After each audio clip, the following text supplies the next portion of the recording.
Okay, just a few more tips. A few more tips, yeah. Yeah, just a few more.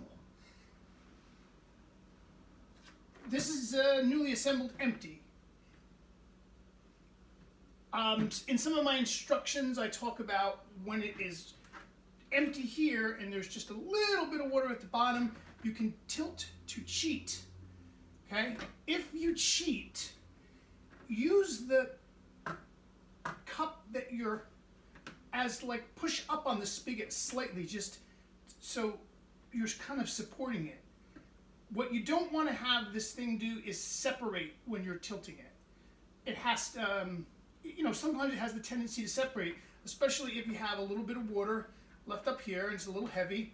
So you want to make sure it's together, and to assemble it and disassemble it, you want to use your fingertips on both sides.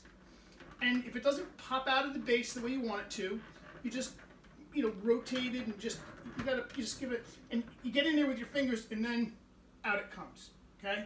My little night light that I make for these things is, I don't like the fact that everything in the store is Proposition 65, so I made these myself, and there's shrink wrap tubing and electrical tape and solder.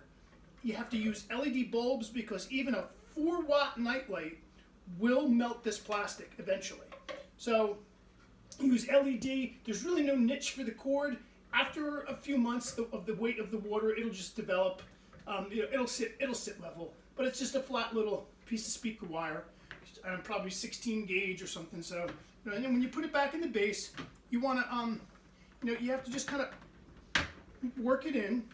And the same goes for the top. If the top doesn't come out easily, rotate it a little bit while you're lifting. Lift it, rotate with your thumbs, try to pop it out. And same thing for putting it back together. Put it back together. There are a little ridges here which catch the lip of the lower chamber, so you can start on one side or the other to try to put it in, just rotate and snap it. So the easiest way to do it is to use a little bit of both motions. And of course, you hardly, unless there's an emergency, you really don't want to take this thing apart while this is full, because it's very, very heavy when it's full.